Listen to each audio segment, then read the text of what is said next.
You're at your old trusty boat. You call mighty sparrow. I'm in the city of Mardi Gras. Welcome to the Sailing into Oblivion podcast, where we sit down with everyday people who do extraordinary things. I'm your host, Jerome Rand. Good afternoon, everybody. So, I am packing up and ready to fly back to Maine. And on that note, I asked my wonderful godsend of a travel agent, LaNell, if she would sit down with me and answer a few of my questions and talk travel. And she was more than happy to, which absolutely made my day because it's definitely a fun subject and sort of a tricky subject. And not a lot of people have travel agents these days, and they definitely should. I even asked if she wanted me to put the name of her little company in the podcast, and she said absolutely not. She can't take any more clients. She doesn't want any more. She's got her list, and she's sticking to it, which I think is fantastic because it makes me feel like the conversation's even more genuine. So hopefully you guys all enjoy. And as I always say, if you want to support the podcast, head over to Patreon. The link will be in the description. Those who already have done so, thank you so very much. Really trying to put out as many shows as I can, and that's a big part of the inspiration to get out there and grab people and sit down and have these conversations. And if you want to just reach out to the show, head over to sailingintooblivion.com and you can contact the show from there. Without further ado, here is my conversation with LaNell. Well, LaNell, thank you for sitting down with me. I appreciate it so much. You're so welcome. People's time, I always say, is the most valuable thing. And for you to spend a little with me is really great. It's really hard to say no to you and those sparkling eyes. Oh, stop. Well, and normally it's us chatting on the phone about what flights I'm going to get and where in the heck I'm going. And in the past bunch of years, I haven't really been doing much flying compared to the early 2000s when I used to be doing yacht deliveries, and it was like Australia and then New Zealand and then St. John and this, that, and the other thing. And you've helped me with a lifetime of travel. Which is pretty cool. And it's one of those things where I really wanted to sit down with you because it's an interesting, I think, industry. And you've been doing it for a long time, correct? 1975. That's when you started? It is true. Oh, holy smokes. So you've seen it all then. Yes, and it's changed a lot. I can only imagine, yeah. I mean, no computers in the beginning.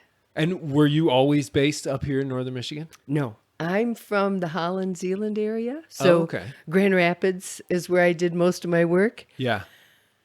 But let me tell you how it began. Yeah, please do. Because I think that's the most interesting part of the story. Oh my! I'm looking at the voice meter on this. It's perfect. Okay, I'm so glad because you have such a wonderful voice. Thank you.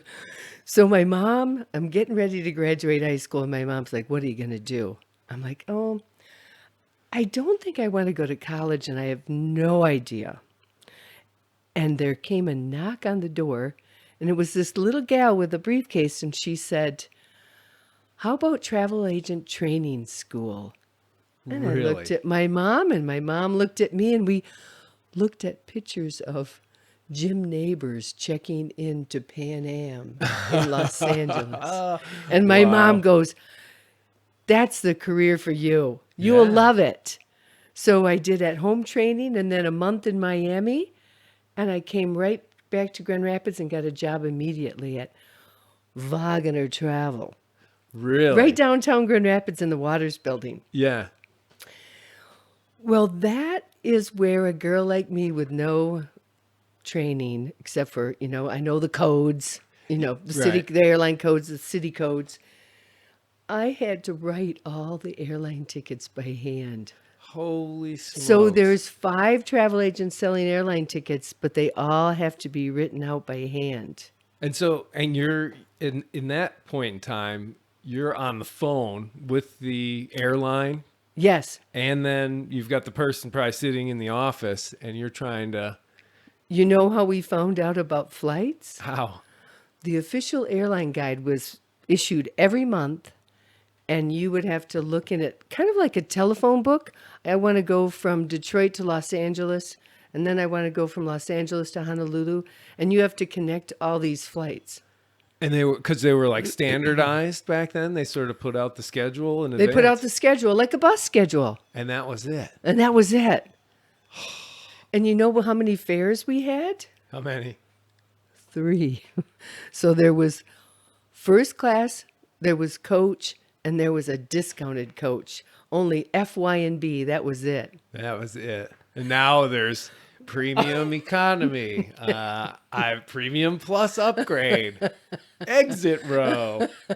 Oh my gosh.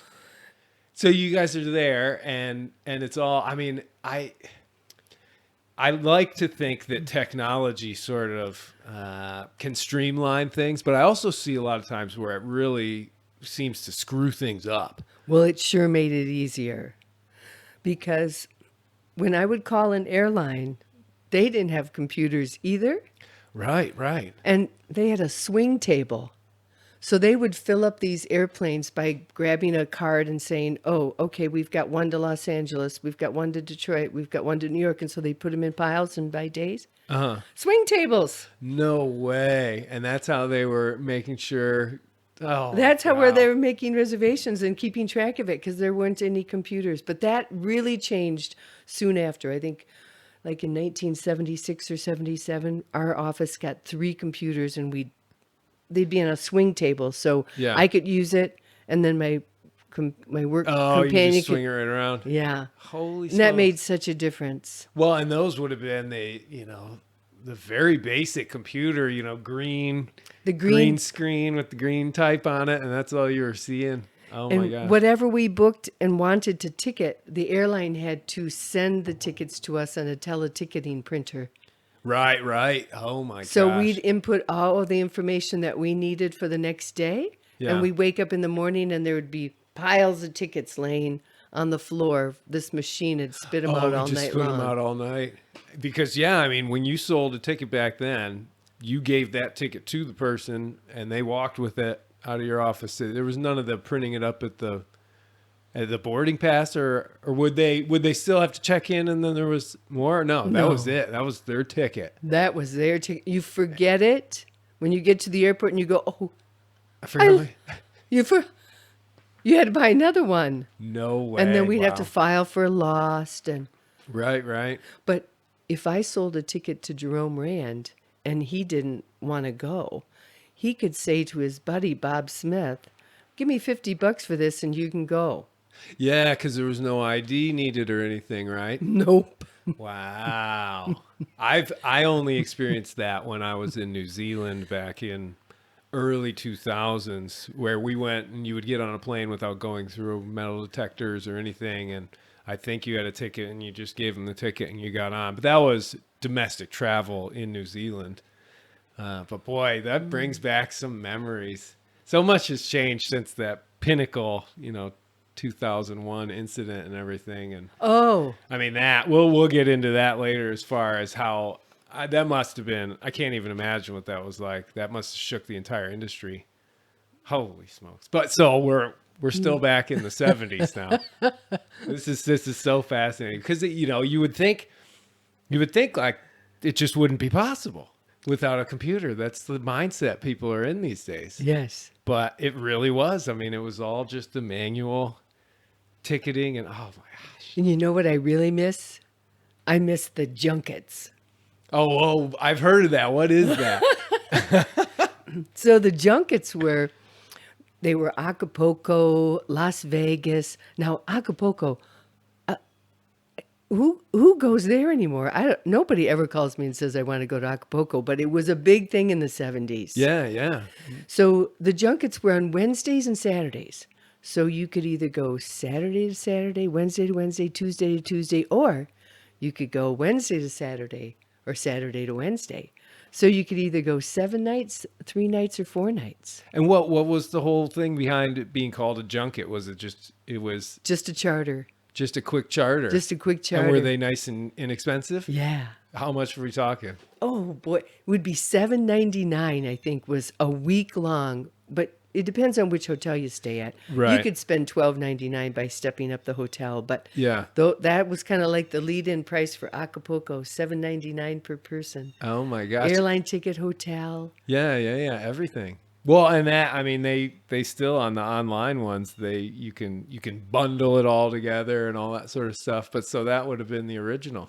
Don't you like the word junket? I know though? it's got this kind of like you're getting away with something Yeah. when you're using it. $7.99 to Acapulco. Let's go on a Oh my junket. gosh.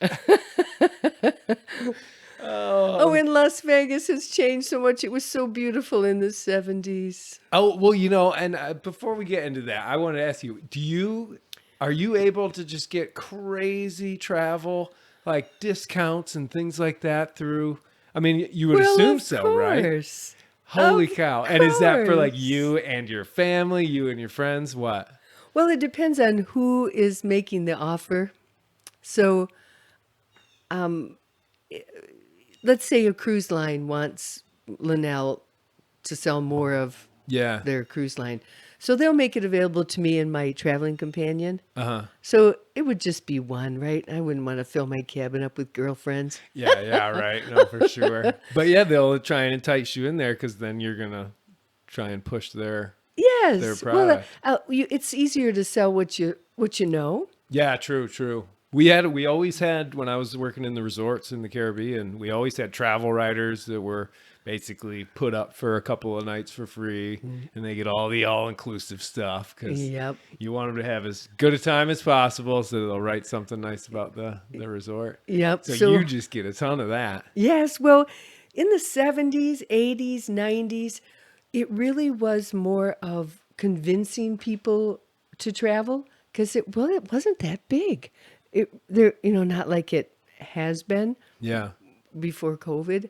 Right, There right. wasn't nobody was offering travel agents any discounts because everything was always full. Now it's come back a lot because they're like, okay, again, we need you to convince people it's time to go. It's time to get going, trying to get out Right. there. So early on, it was 5, 6, 7, 8, 9 trips a year. It was cheaper. I always said it was cheaper to leave home and get on that airplane and travel than it was to stay home. Right. Well, I could see how that definitely is true. Well, not if you're a good little spender like Well, me. yeah, if you're super frugal or whatever, that's true as well. But yeah, I mean, back then it would have been. I can't remember. I believe I was told that like 80% of Americans didn't even have a passport back in the 80s and 90s. And I can remember being sort of the only one around in my group of friends that had a passport and actually used the passport and stuff. And, normally we were just going down to the Virgin Islands or something like that. But yeah, travel wasn't like a huge thing. What do you think spawned it in the 80s and 90s when it started taking off? Yeah, I'm not exactly sure. I think it could have easily just been, excuse me, that someone said, "Have you been there?" And then everybody was saying, "Have you been there?" And then who wants to be left behind? Right, exactly. You get FOMO, fear of missing out. Yeah, so I think it just snowballed and everybody started going, and it wasn't really that expensive, right? I mean, travel wasn't something that only the rich could afford. No, only if you had to fly first class or something like that. But I mean, Right. it seemed like it was always reasonable. I remember having to fly to London a couple of times, and it wasn't, you would think, oh, it's gonna cost thousands, and it's only a few hundred if you pick the right flight, Yeah, the right day. if you call the right person. That's what I should say. Well, and you have gotten me out of a bunch of jams, from me missing flights to the flights being delayed and missing connections to, I think the only one that was out of everybody's hands was when the ferry broke down on me trying to get out of the BVI. And so it wasn't the airline's fault that I missed the flight. And it wasn't really my fault, but the ferry guys, it even says on the ticket, they're not responsible for any of that. But I I have a lot of friends that hear that we always use a travel agent, and we're always like, yeah, LaNell, she's the best. Well, the reason why you really want to have one, because we went out of when the internet, when everybody started getting a phone and they could do everything right on their phone, they thought, what do we need you guys for? We don't need a travel agent. But what you really need it for is when something goes wrong. Bingo. I've learned that the hard way multiple times, where I'm sitting there reading the fine print of some ticket that I bought, and it's telling me, essentially, no, I don't have any rights to anything now, and I just have to go and rebook something. As opposed to when something goes wrong, I just call you. And I fix it. And you fix it immediately. Right. I know you probably can't give away like your secret. Oh, sure I can. Oh, really? Oh, yes, I can. So what's the deal? So let's say I get down there and my flight is delayed and I miss my connection. I'm going to fix it for you. How? How do you fix that? I've tried. It doesn't work. I've got a tool that only travel agents have. Oh. It's called a GDS system. It's called General Distribution System. And I subscribe to it. And you have to be an IATA member, which I am. Are you allowed to talk about this? Yes, I Okay, am. just checking. Don't want to get you in trouble. And so I have a computer that gives me every airline all the time, last seat a minute availability. And so if you're in trouble and you need to get on another flight, I can just book it for you. Issue the airline ticket, exchange the airline ticket, tell you to go to the gate and pick up your new boarding pass. Now, you could do that by calling the airline that you bought the airline ticket on, but they might not have space for you, and they don't book other airline flights. That's what I've run into, where they're like, well, we can't put you on that other one because they have to pay for it or whatever. Right. And you would have to pay for it, but there's always a case of you'll be able to reuse, or we might be able to refund the ticket that you can't use because it got canceled or something, right? I can get you your money back on that one if they canceled the flight. Yeah. And then you have to buy a new one. But sometimes you only have a few minutes. Well, that's the thing. Yeah. You're like supersonic. Yeah. So I can just grab, like if you call me you're sitting on the plane and you said, my flight's been canceled. What am I going to do? I would say, oh, well, you're in luck. There's a flight leaving in 45 minutes. It's United's. It's $300. I'll get you your $300 back on the Delta flight you bought. And I just issued your airline ticket. Go to the gate and pick up your boarding pass. You would never be able to do that. Never. I have tried. I've been sweating it out, yelling into my phone, talking to people, and just absolutely mystified. And, for me, a lot of the time too is when you're flying international and you're in another country and things start to go a little iffy. It can be pretty intimidating, trying to talk to the airlines there and all that sort of stuff, and sort of having this person that you can call. Yes, and someone you also trust. Exactly. Yeah, you're not going to get yes, you can believe messed them. around with. Yeah, exactly. Yeah, they wouldn't lie to you because they're your friend. So every person who calls me, these two boxes are full of people who call me. Oh, wow. Nice. Every person who calls me, I know them. I know their travel history. Right. I know what they like. I know what they want. That's your clientele base right there. I love it. And is it still growing? Yes, but I don't want it to grow anymore. Oh, really? So you've topped out. You've reached your limit. Well, we shouldn't be doing this podcast. I don't know. But I'll speak for all travel agents out there. It doesn't have to be me. Right. If you're a savvy traveler, you have a travel agent. And if you are a savvy traveler without one, maybe you don't need them, but you would know, because if you've been in trouble and your flight's been canceled and you've been able to figure it out, you're good. Then maybe you should be a travel agent. Well, there you go. Yeah, maybe you've got the sort of the mindset it takes for that. Because if you need a new career, because I think travel agents are coming back again. Well, I don't want to sound like I'm bragging when I tell people that. when we try and plan trips and stuff. And I'm saying, well, let me call LaNell, my travel agent. And they'll kind of look at me like, you a travel agent? And I'm like, dude, let me tell you a couple of stories. And it's true. I mean, I have danced with the devil and bought online and even paid the extra for what they call quote unquote travel insurance. And then had things go wrong, and then the fine print really comes out, and it's just like a nightmare. And I'm just like, why didn't I call LaNell? Yeah, people always say to me, should I buy insurance? And I said, well, let's talk about that, because there's all kinds of reasons to buy insurance, and there's also all kinds of situations where insurance won't do you any good. Like what? Okay, so you need insurance if you're going on a cruise, you're going to be out in the ocean, you're 70 some years old, anything can happen to that age group. Right. If something happens to you, the cruise line's going to call a helicopter. They're coming to get you, and you're going to pay for it. And a helicopter is not cheap. Right. Now, you say to me, I want to buy an airline ticket, and should I insure it? Maybe not.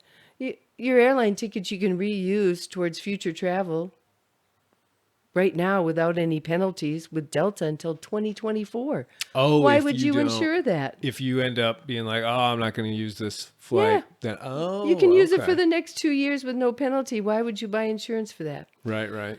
And some people think, oh, well, if I buy insurance, that means if I don't want to take that trip, they're going to pay me back? No, that's No. what that 36 pages is. Yeah. Well, I always say to people, the big print gives it to you, but the small print takes it away. see, and that is just another reason why I think it's so valuable to have a travel agent. Yes, because I'm going to your- tell you when you need it and when you don't. Yeah. I'm going to talk to you about it. We're going to talk about your family.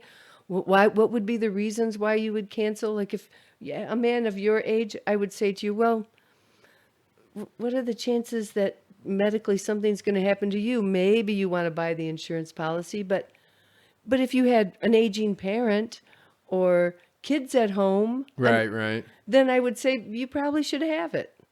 I don't even have insurance for my boat. When I go out to sea, if she goes down, it's all over. Oh, well, your mother has missed so many nights' sleep, Jerome. Oh, I know she has. I've always felt bad. That's one of the biggest drawbacks about doing some of the things that I do is there's people that care about you that have to constantly worry. My mom always tells me that I will never understand because I don't have kids of my own, and she's right 100%. She just doesn't need to tell me 80 times. When you were sailing into Oblivion, I can't tell you the number of times I talked to your mom. Oh, really? Oh, yeah. And she would be, oh. Wow, and she was getting a pretty dulled down description of the events that were happening out there. You know, I didn't tell her that the water maker broke until I think I was back on land when I actually told her that, I had been catching rainwater for the last 200 days. Because I didn't want her to worry. That was sweet of you, Jerome. Well, anything I could do for my mom. She is a really great mom. Oh my gosh, she's absolutely the best. Didn't you run out of food too? Pretty darn close. Yeah, the old man he made the connection in the Falkland Islands so that I could pull in there without having to stop. Which that was my biggest fear, was that if I did that, I would have to actually pull in there, anchor, clear customs, do all that, and therefore, sort of the nonstop aspect of the trip would have been gone. Done. Yeah, and I don't know. I'm just glad it all happened the way it happened, and I was able to just meet up with a boat and not even tie off. They just threw all the food right over, and I just floated on out of there. But it was really timing wise really scary because there was a big storm that was coming in as I was sailing into these islands, which I didn't have a good chart for. I'm sort of like looking like it doesn't look too shallow over there. I'm not seeing any breakers, and then like a hail squall would roll through, And then I'd be back to try and get up into this little area, and there's whales, and I'm waiting for this boat. And gosh, I was so hungry. I'd lost about 45 pounds by that point. It was extreme travel. But I've always wanted to go. I think before I pass on, I would love to do a little trip down to the Falklands. Well, don't take so many chances, and I'm sure you'll get Yeah, there. I know, right? Exactly. Because you're awfully young. Yeah, well, I think but you never know. Some of the risky stuff, you never know what happens. But we don't have to talk about that because I'm sure my mom's going to listen to this one. Oh man, it's just too funny. What else did I want to tell you? There was something else that was really, I thought, I got to remember to tell Jerome this, and now it slipped my mind. Well, until you remember it, which I'm sure you will, what do you have a destination? Oh, well, before you were talking about Las Vegas. I've never been. I've always wanted to go, but it's just never a convenient time, and a big wad of money has never come my way to the point where I've been like, let's go to Vegas. Well, I haven't been there in a really long time. I was there in like kind of not the beginning because I'm not quite as old as, the Rat Pack, but that was when it was so beautiful, just smaller hotels, but now it's just, Was that Las 60s Vegas. and 70s? Yeah. Yeah. Oh, Yeah. man. The Stardust. They tore them all down, just build all these. Yeah, it's Big all ones. the big corporate ones now, right? But Las Vegas is still a lot of fun, but I'm not much of a gambler. The entertainment I like. They've got a lot of good entertainment, though. You don't Yes, have to- and restaurants. Yeah, oh yeah, yeah. And of course, that pawn shop is there. Oh, did you go there? No, it wasn't there when I was Oh, there. wasn't there either. Oh, the Pawn Stars or whatever they called. Yeah. Pawn Stars. It's I used to watch that show a lot. It was pretty entertaining. I only see clips of it now on YouTube now and again, but Yeah. it'd be somewhere where I would want to go. You'd get starstruck seeing those guys. You'd be like, oh my gosh, Rick. I don't know. How much is going to get this? I feel like he would take everybody, though. He's very good at his job. Oh yeah, Seems like it. Oh yeah, he would not make a good travel agent. No,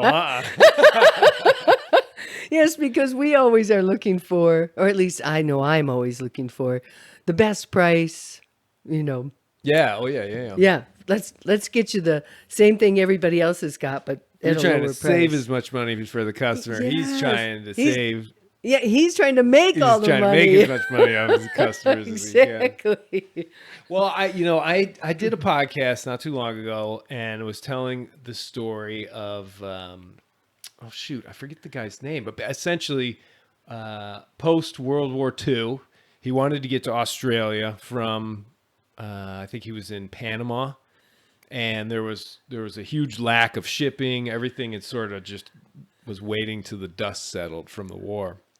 And so he ended up buying this little sailboat and trying to sail back to Australia, where he had married a woman while he was stationed over there. And I got a question or a comment I put it up on YouTube, and one of them was like, well, I don't know why this guy just didn't take a plane. And then I sort of was like, yeah, actually, that makes sense. But I researched it, and flying to Australia, even as not so long ago as like the late 1940s, was insane and crazy expensive, with like 30 stops to get there.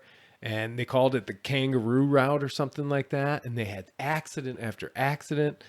You ever hear any of the history of that? But isn't it so true, Jerome? That is not very long ago. I know so much has changed in the whole industry of moving people from one place to another and doing it quickly and being able to purchase the tickets and go the next day sort of thing. It's crazy. It's unbelievable. It really is. Yeah, we're really lucky. I always sort of equate the I don't know. I guess I don't want to call it the golden years of air travel, but maybe I don't know what the right wording would be. But when I picture Indiana Jones getting on one of those silver planes And he's all decked out and everybody's all dressed up and all that because they used to do that. I remember even as a kid, you would see a lot. Most people were wearing, Right. ties and Dressing all that up. because it was sort of a big Big thing. deal. But yeah, seeing him go and do all those different little hops, I don't know how accurate that was, but Now everybody wears pajamas. oh my gosh, yeah, yoga pants, you got the neck thing, got the big headphones on. It's like, hey, I just want to be comfortable because it's not as, it's not as comfortable. Do you think the comfort level on planes has Yes. shrunk down or gotten better? They're changing that though. They're giving us back. Remember when we used to have first class, business class, and coach? Mm-hmm. Now we have first class. We have our business class. But they don't call it business class. They call it premium select or premium economy, which is 8 inches more of legroom Right. and more seat width. And your seat has like a reclining chair. It has a Yeah. footrest. Those are pretty So nice. they're making it more comfortable. You just have to pay a little bit more. Yeah, true. And that's what it's always sort of been like, is that dream of somehow getting upgraded for whatever reason to like first class. And I've heard people tell these stories.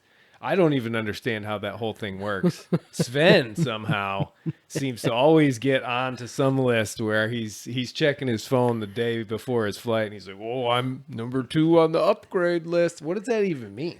It means he's got the right credit card. Oh, okay. So you pay with certain cards that have airline miles and things like that? Yeah, yeah. The Delta Reserve card Yeah. is the best one Delta offers, and anybody can have it for $550 a year. Oh, really? Get you into the World Club. Which is? If you're into Right, get you right. into the club. And it does get you on the upgrade list, but you also have to travel a lot. And he did a lot of back and forth. Oh, he still is. Yeah. New Mexico, Florida, North Carolina, back. Once you get status, so you go from silver to gold to platinum to diamond. That's what those things are. That's what those things are. So once you're a diamond medallion, that means you can buy the cheapest ticket and you always get comfort as long as it's available. And then you are on the first class list. And that first class list is based on, do you have the reserve card? Yeah. That moves you up in the list. And how much did you pay for your airline ticket and when did you buy it? So it all plays in to how you got on that list. Gotcha. Okay. Because, all those different perks and things were just a complete mystery to me until I think you had me get the Delta app or something like that. And so I could actually see the miles accumulating and then actually use the miles as well. Which, Yeah, we just got to get your password figured out. oh my gosh. Yeah. There's a lot of technology and old Jerome don't work out all that well Well, together. look at this I equipment know. here you have. I'll tell you. Yes, that's not always true. Well, this podcast has become quite a passion project for me, and I enjoy it more and more for 2 reasons. One, because it gives me a chance to sit down and have these one-on-one, discussions with people, whereas it's just not so common anymore that you get to just be like, hey, let's just sit here and talk for an hour. What do you say? It's a perfect excuse for that. And the other one is that the reach of it is growing pretty much every time I put another show out, and we're having our best month. August this year we'll get to just under like 12,000 downloads or something like that. That is fabulous. Yeah, and I mean it's I still have no idea small, what that but means. So I don't really know either. I don't know if that means that there's that many. you have a big following. It must be a following. I think so, but I've seen little thumbnails and watched some little videos that say, the number of downloads doesn't really matter because it's sort of this abstract thing, but I don't know.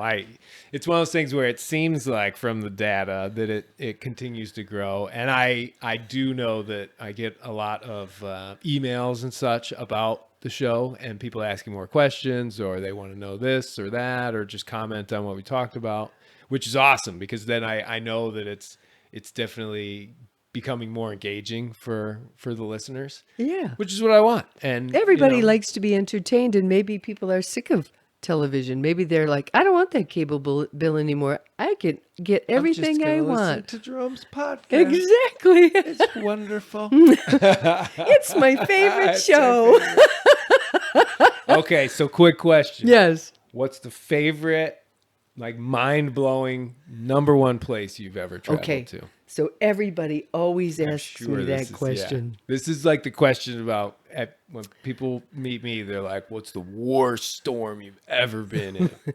And you know what? I'm afraid I'm going to have to keep that a secret. Really? Oh my gosh. No, because everybody always wants to, everybody says, okay, where's your top place to go? What's your most favorite thing? And because they think that's what they want to do too. And Right. I always say, but this isn't about me. Yeah. I want to know what's your dream. When you think about this vacation and the investment you're going to make, what do you see around you? Is it palm trees? Is it mountains? Pyramids, perhaps? Yes. I mean, I want to know what you're dreaming about because you came to me wanting to go somewhere. Right. I don't want to send you to the place that is my favorite because the real truth is my favorite is just a great beach somewhere. And that's not everybody's favorite. Oh, right. I like my toes in the sand. It's a pretty good feeling. And it's like 82 degrees and the water's like 82 The degrees. color of the ocean. Palm trees. Whoosh. Oh, the tiki bars. And the tiki bar, absolutely. The Caribbean music. It's so good. Yeah. Good. So I mean, I like going on adventurous vacations and doing a little bit of sightseeing and seeing some museums sometime. In fact, I'm going to go to Ireland this month, and then but guess where I'm ending at the end of my little junket to Ireland? I'm heading to Nice. I want to be on the beach. Oh, really? Oh, very So I nice. always seem to get drawn to 70, 80 degrees. That's Yeah. That's just about perfect in my book. One of the things that I really liked about living in the Caribbean for as long as I did was nighttime on a beach, either the full moon or the stars, and it's warm enough to just have a pair of shorts on. You can jump in the water if you want, or you just walk that beach under those. I did that so many times, I'm almost sick of it, but I'll never be sick of it. Like, me either. I absolutely love that. Yeah. And you've been obviously to the British Virgin Islands. Yes. Yeah. So gorgeous. Absolutely. They call it nature's little secret.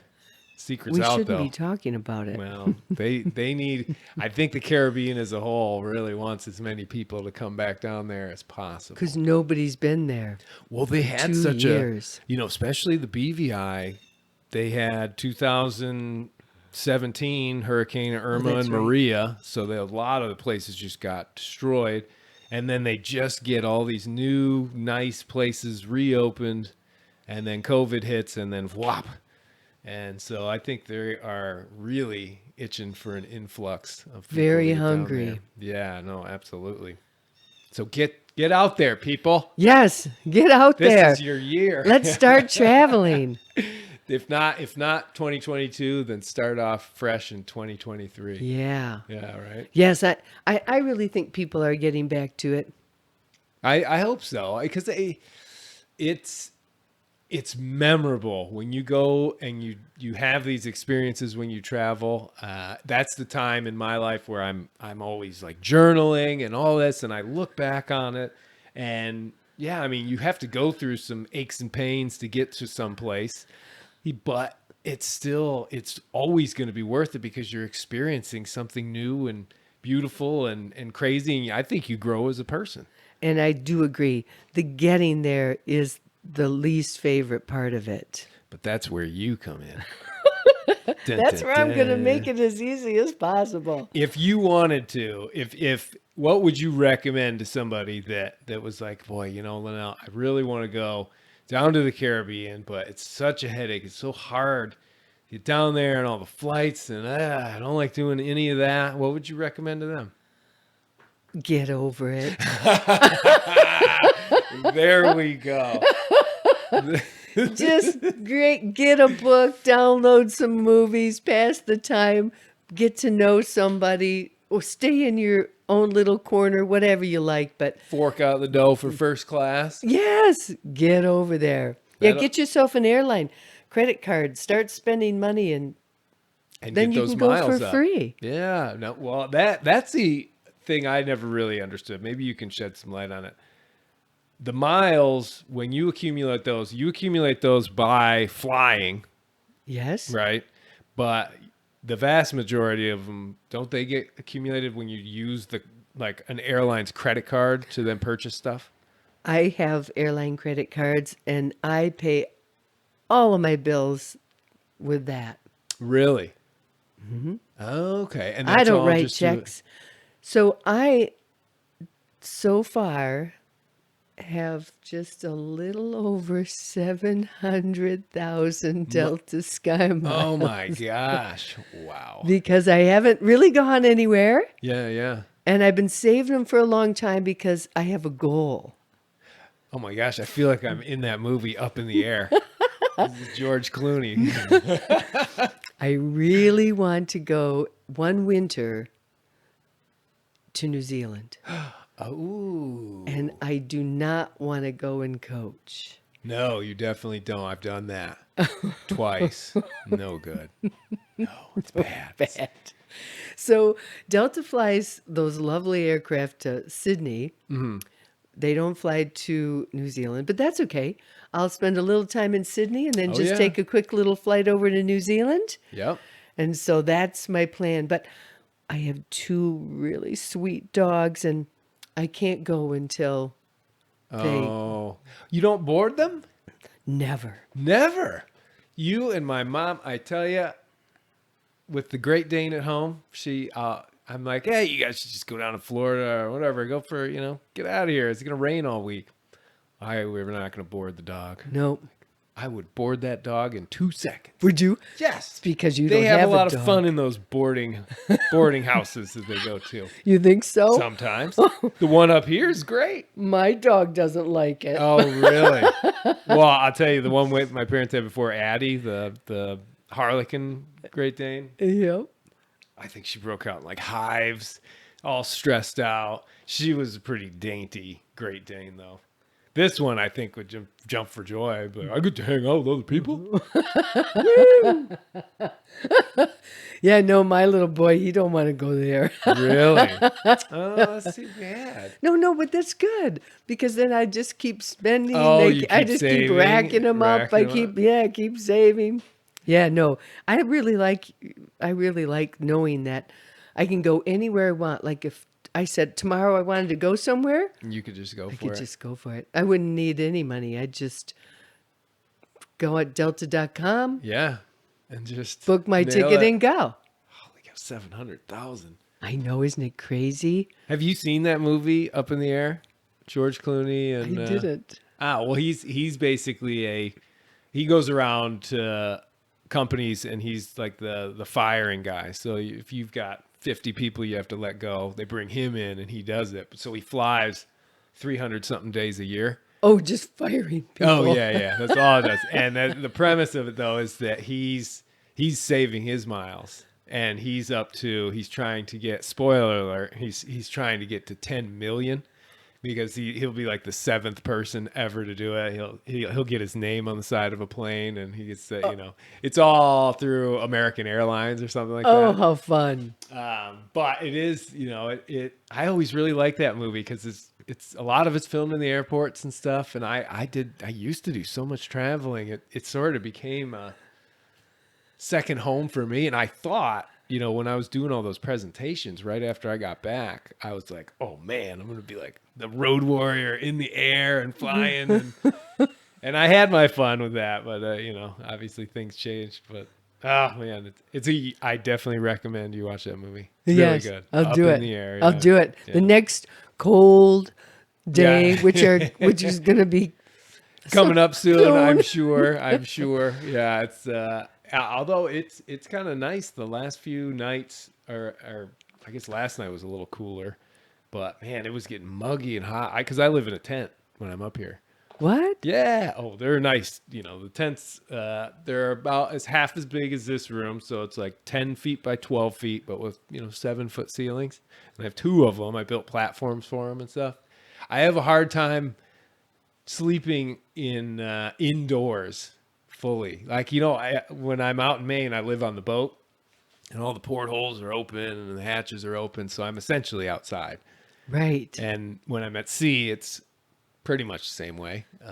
Right. And so when I'm back in Petoskey, I'm like, get me in the woods. That's where I need to feel the breeze. And I don't know, I've always liked it that way. No windows? Don't have any windows in that house at your mom and dad's Well, house? they do, but there's something different about it. You don't have to contest with raccoons and skunks in the middle of the night. I like my life to be as much of an adventure in every aspect I can. You get. are fascinating. I'll show you a picture of the tent if I have one, and you'll. It's very glampy. It's glamping. Oh, big time. Well, I have a solar panel and a little battery, and so I have electricity and lights. And one year I tried to up the game and have a refrigerator out there, but it just ended up draining the batteries way too fast, and I could never really keep much that cold. So I go down to the house and get ice. It's not too Mom, bad. I'm home. Yeah. Good morning. What's for breakfast? Nah, as long as I can make coffee out there, that's pretty much it. Because That's you bring so food into the nice. equation and the animals. I've already got chipmunks and all that stuff. I had a great little sit down this morning, and I'm watching one of those pileated woodpeckers, probably Yeah. this big, and he's about 15 feet away going to this tree. I mean, they're just massive. And it's like that typical. They'll wake woody- you up. Oh yeah. Oh, 100%. The raccoons really wake me up though when they start skittering around the tent at night because they sound a lot bigger than they are. They chatter a lot. Oh yeah. Well, and they just, the way they walk kind of in the middle of the night, my brain says that sounds like somebody carrying an axe. But in reality, it's just a skunk or whatever. I don't know. Oh, before we get too far off track, I did have one question. I don't know if this is just a myth or whatever, but was there ever such a thing as the round the world ticket? Yes. What was that? Yes. And in fact, Can I you am- still do it? yes. And I think it was someone in your family that I would be, would it have been you that I would be buying around the world tickets for? Because your mom had me.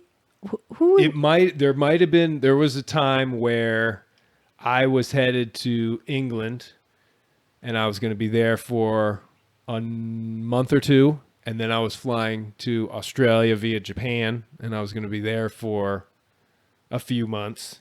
And then I needed to fly back to England. See, it's the and I back. think you were saying It's the back that you can't do. So how does the whole thing work? Okay, so it's pretty easy. All airlines have partners. So you can see it on the very bottom of their website. yeah, They'll yeah, say yeah. which airlines are their The partners. Star Alliance. Yes. all that stuff. Yes. So as long as you keep moving, you just can't turn around. You have to go all the way around the world. Always. And is it always west to east? No. Or does it really matter? Wait, it's got to be just one direction. It's just got to be one direction. Once you turn around and want to go back to where you came, it's not around the world anymore. Gotcha. What about north and south? Nope. Around the world. But you could go. You could go like Yeah, you can zigzag. So for instance, if I had like a month and I could go from New York and then I would go up to Greenland and then go to Iceland and then down to England and then maybe Italy and then maybe Dubai and then Thailand and Australia, New Zealand, Fiji, and then California and then back to New York. In a month? Well, I mean, yeah, you'd only get to spend a little time, but essentially, isn't that the thing, though? Yes, is that that's the you thing, can just though. keep doing it. And do you have to book the entire thing all in one shot? You Or do. You do. Oh, so it takes Now, a bit of pre-planning then. it does take some pre-planning, and we have to submit it to the airline because it's in segments. So then they price these segments. So it isn't that they go, oh, for $1,000 you can go all the way around the world. See, that's what I was imagining. No. Oh. Yeah, no. So you have to present an itinerary. You can change the dates, as you go along. Right. But pretty much it is what you've wanted it to be. It is changeable, but then the price changes too. Oh, okay, so it's not one of those things where you could just be No. like, okay, pay $2,000 for this, and then I have 58 stops. You're not going to do that. They're going to get you. Yeah. Okay, but so what's the advantage of it then? I mean, is it discounted at all or anything? I think it is. It must be. It is. But And you can say you circumnavigated the world when you're Right. finished. it sounds like something right up your alley. Been there, done that. I did it at 4.6 miles an hour. Or no, 4.6 knots, so just under 5 miles an hour. But I took a really long way to do it. For mine, it was just under 30,000 miles. What a lot of planning to even Yeah. contemplate doing it is just way out of my realm. I have no idea how anybody would sit down and figure out how much food they need. It took me, I'd say the very serious planning began as soon as I bought the boat. And that was essentially a year and a half before I left on that trip. And it just got more and more intensive as the start line or the starting date came closer. But even before that, I at least knew the route, and I knew sort of which books to read, and I'd read a lot of them anyway, and sort of what to expect. And And that boat isn't very big. no, Mighty Sparrow, she's small, but she is mighty. She And- better be. Oh, it's Is she 24? No, she's 32 on the deck with the bowsprit and the boomkin. I think it's around 36 or 38 feet. And but at the water line, I think it's 27 feet or something like that. Teeny. Well, I just did a story about the first person to ever cross an ocean by themselves was a guy named Alfred Johnson, and he left from Gloucester, Massachusetts. This was 1876, and he left in a 20-foot dory, like an old wooden fishing dory. It took him 66 days to get from Gloucester to Liverpool. Oh no. Yeah, I know, right? He was in the shipping lanes pretty much the whole time, so he did see other ships, and they all came up to him thinking he was just a lost sailor blown off the fishing fleet or something. Right, can we help you in some and way? I think the whole time, every time he was like, no, until his whiskey supply had run out or something, and then when the next ship saw him, he was like, yeah, actually, and I think they gave him a couple bottles of rum. But the best part of that whole story was that for the rest of his life, whenever anybody asked him why he did it, he said, because I'm a damn fool, just like they said I was. That was his standard stoic response to it, and he stuck right to it till the day he died. I love that. I know, so crazy. And that was, he named the boat Centennial because that was the centennial for the United States, 1876, and he became forever known as Alfred Centennial Johnson. What a cool guy. Pretty cool guy, yeah, right? Yeah, he definitely was very lucky he didn't die out there for sure, because you get in he got in a pretty bad storm and had to take the mast down, and he got like tipped over and all this stuff, and it ruined his food, his navigation equipment. But he made it through. And the whole thing started at a card table. Bunch of guys being like, I'll bet you I could do it. No way you could do it. I'm gonna do it. As soon as I get money, and he gets $200 together and He goes. buys the boat and he goes for it. Yeah. Pretty famous after that. That's right. Gloucester is a real it's got a very rich, but I hate to say forgotten history. when it comes to a lot of the sailing feats and things like that went on Oh. out there. But most people wouldn't even know who Alfred Johnson is. And, when I pulled in there, being the first person to sail around the world nonstop from a U.S. port, I believe, at least the smallest boat, it didn't really get much attention or anything like that. And you would think, like, as a gritty, hard-nosed, old fishing, sailing town, would, but hey. You you got it pulled in there and like nobody even Yeah, noticed? they were like, yeah, what's that? How come the Coast Guard must be pulling him over or something? They were guiding me in. Yeah, and look at that hairy dude. Yeah. The beard police, get that guy a trimmer. Oh man. Well, this has been like fantastic. I can't tell you enough how many times it's how much better it is to travel knowing that I have you and you have my back out there. Do. And I say any time of day or night, you're in trouble, I'm going to answer the phone. I know. It just only because I've dealt with the airlines trying to do it on my own because I, like I said, stupidly just tried to buy the ticket online.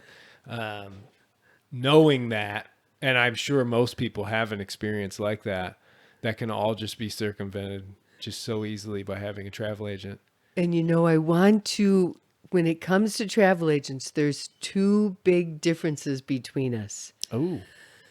So Orbitz, Expedia, Priceline, they're nothing but big, huge travel agencies with no personal service. Yeah. You really have to search out those people like me who I'm part of a really big travel company, Travel Planners International, where there's okay. thousands of travel agents, but they all either have their own office or they work at home. They're going to answer the phone when you call, not press 1, press 2. Oh, nobody's available to help you now. Our wait time is 1 hour. You don't run into that when you talk to travel agents. Yeah. But Expedia, Priceline, Orbitz, they have good tools for finding a low airline ticket price because they have those. Oh yeah. Search the engines? search engine going crazy. But if you use that search engine and you go, oh, Delta has the best ticket for me, go to delta.com and buy it. Right. Because if you are in trouble with Delta and you bought it from one of those big guys, they do the pointing game of like, well, you gotta go over you gotta there. you gotta call Expedia or you gotta call Priceline. But it's not so with travel agents like me and our group.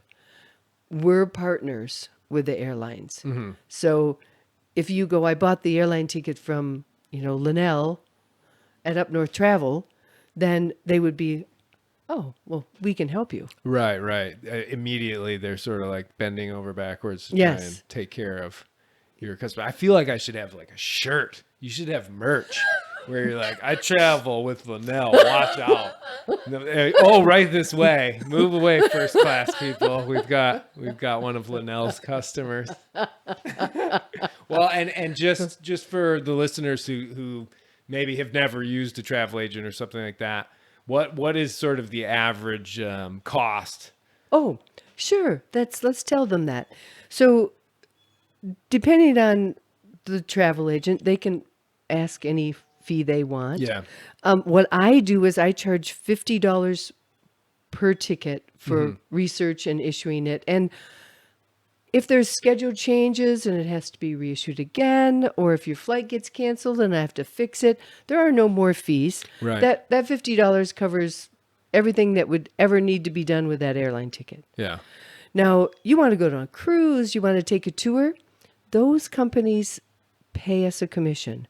So I don't ask for any money. Really? If you're trying to like book a full-on vacation through you? Yeah, if you want to book a vacation, it includes a tour company or a cruise line, then all of my work I do for you is the same price as if you did it for yourself. Oh. So why wouldn't you have one? Right.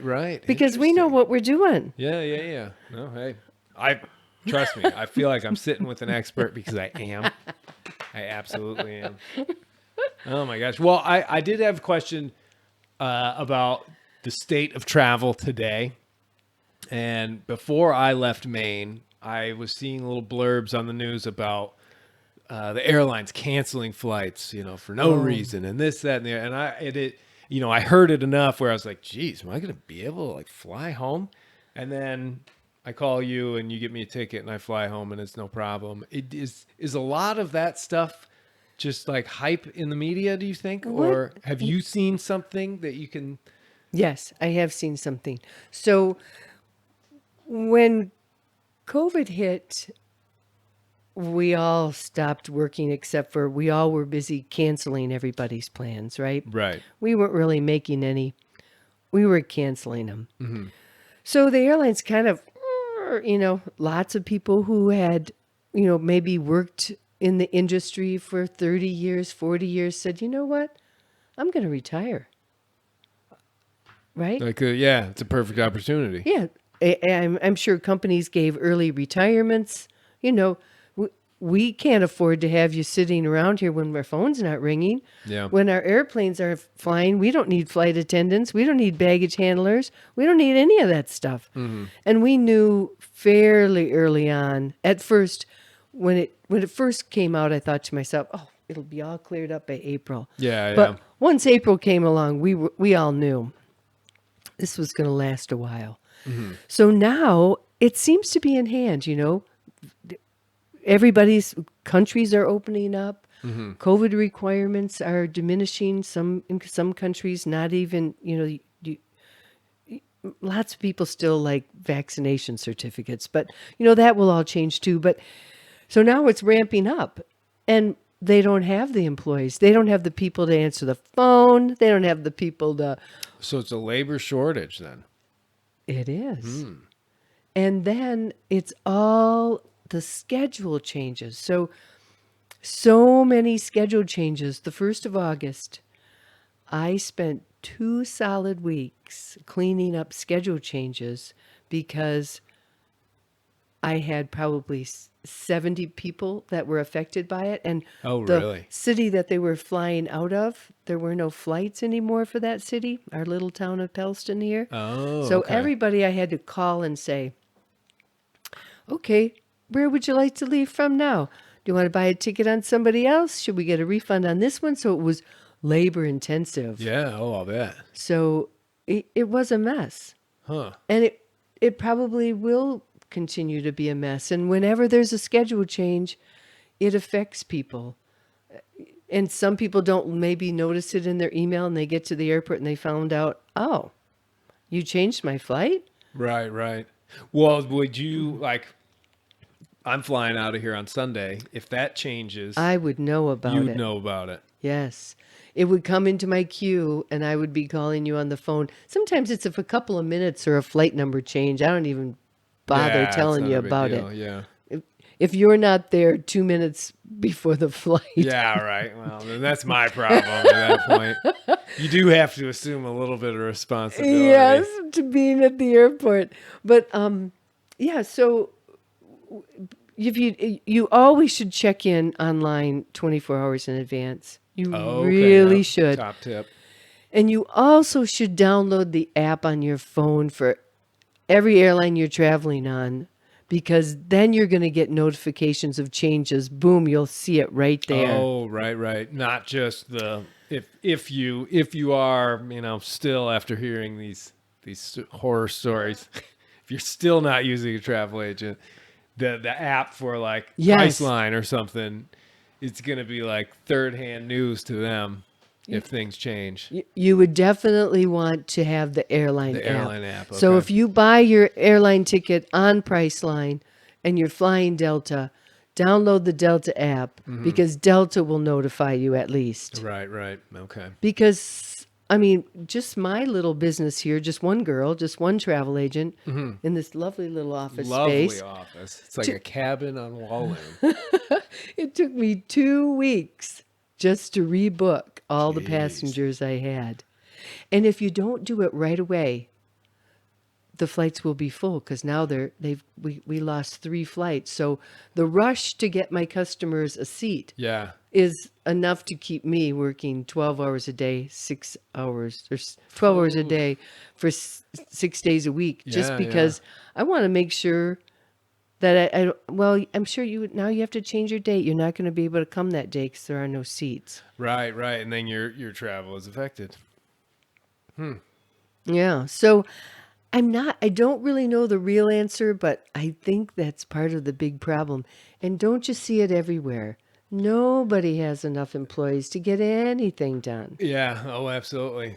And it's worldwide. I mean, it really is, because just the whole system got shaken up so hard that I think, it's going to take a little while for the dust to settle and things to sort of get back. And we all Back just on have track. to be patient and kind to the person we're right next to. Oh, absolutely. Whether it's the passenger or the person who's, the flight Helping attendant you. or Yes. person you're checking in with, Be kind. or your travel agent, perhaps. Please be kind. On the flight back here, I was sitting next to a teacher who is a kindergartner teacher from my grade school up Are you here. kidding? She wasn't mine, but she had taken over a few years after I was in kindergarten. And we had this great talk. Holy cow. It's a big life lesson. Sometimes when I get on a plane, I'm like, you know what? Give me my headphones, give me my book. I'm not even going to say much more than hi to this person. And then other times, I'm not in that sort of mood, and I try and have a conversation. And the world is so small. Those are the flights that go by in an instant for me, when you're having a great conversation, almost like what we're doing here. And It's then true. They're like, we're already descending? Holy cow. I felt that way in first class one time when I flew to Singapore, and I loved that first class seat so much. And when they said we're coming in for a landing, buckle up, I'm like, oh, really? Can we turn It's around? over? Just one more. Just one more cocktail. I know. That's probably the best perk about those international, the long haul flights, and you're in first class, because the drinks are free and they keep coming. And boy, it is nice. It is It nice. really is nice from the second you sit down. Yeah. And, I think everybody has that mentality. I know I do, of like, I paid so much for this ticket.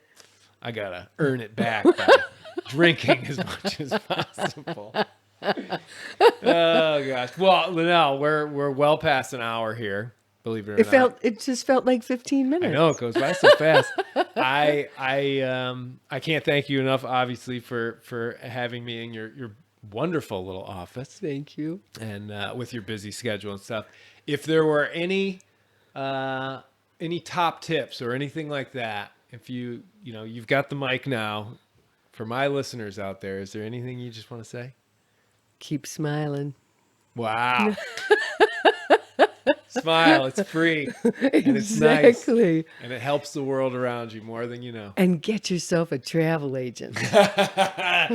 There we go. There it is. Thank you so much, LaNell. You are so welcome, Jerome. I'm looking forward to my flight on Sunday.